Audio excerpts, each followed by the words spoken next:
With Gohar's rapid rise to power, and the wheels leading to the future where Gohar is in control edges closer, for now, we continue. But not without some resistance, as plans continue to grow in what seems like a really good episode for Manabu. Hello everyone and welcome to Dueling with Downton, and today we're talking all things episode 121 of the Yugioh Go Rush anime series. A showdown between Phaser and Manabu that shows a lot of heat and passion, while also being a little sneaky. So let's talk about it. So starting off this episode, it was really positive for Manabu's character, as to start off with, he didn't annoy me this episode. But more importantly, he showed a lot of maturity, passion and emotion.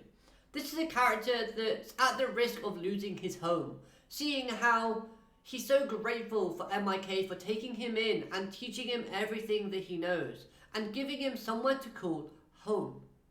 After leaving his house, MIK allowed him to join them, making new friends and reuniting with old ones.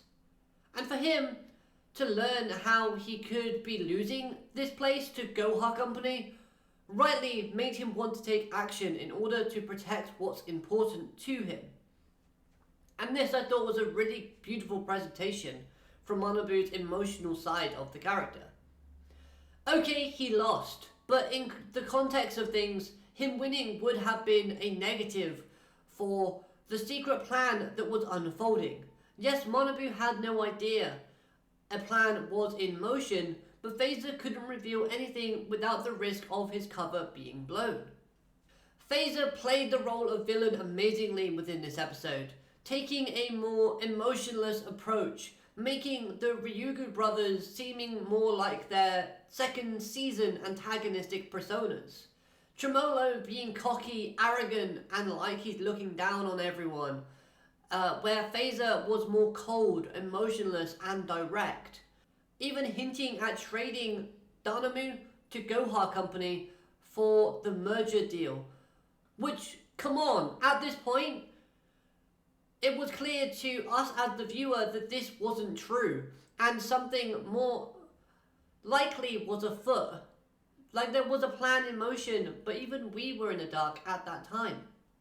I liked how even though Phaser had included Manabu within his plan, he was still testing Manabu, both from a dueling perspective and from his character personality.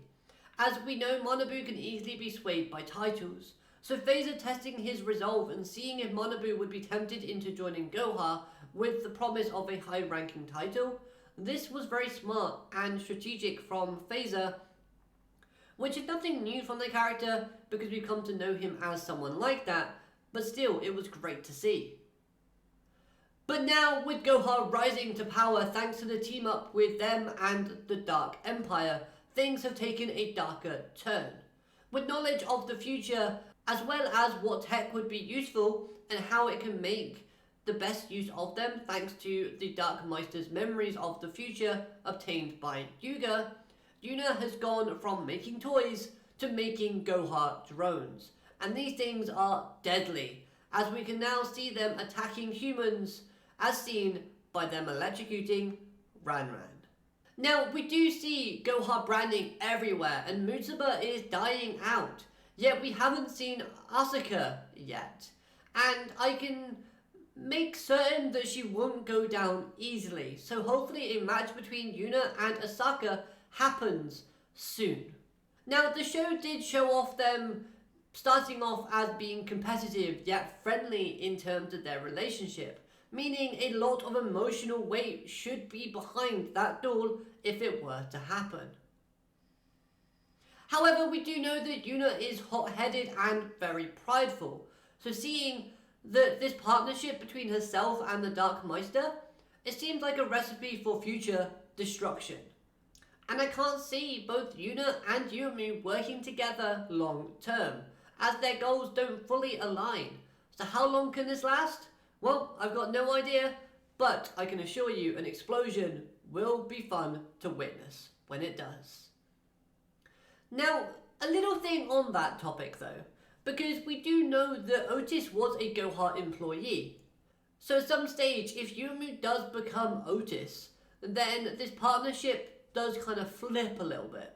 Because although it seems like a 50-50 partnership with the Dark Empire being more in control on the surface, if Otis is becoming a Gohart employee, that means Yuna would be higher ranking. Anyway, seeing Manya again in what feels like forever was a pleasant surprise, and I do like seeing her taking action, even if she's being bribed with sushi. How could you blame her? But at the same time, I do wish we'd get this interaction between Yuumu and Manya, because we know the connection that these two characters have as well. So I'm hoping that maybe a future episode will give us that, but I'm not sure. Anyways, I really like how we're hinting at the show moving towards the future that awaits within Sevens, and seeing how it all unfolds. As we only briefly touch on it during the time in Sevens, this does feel like the calm before the storm, however, and it promises to be a big one. So let me know your thoughts on this particular episode in the comments down below, and I hope you've enjoyed this mini review. If you have, hit that like button, subscribe for more videos because they're coming, as well as have a great day. Arigato, matane, goodbye.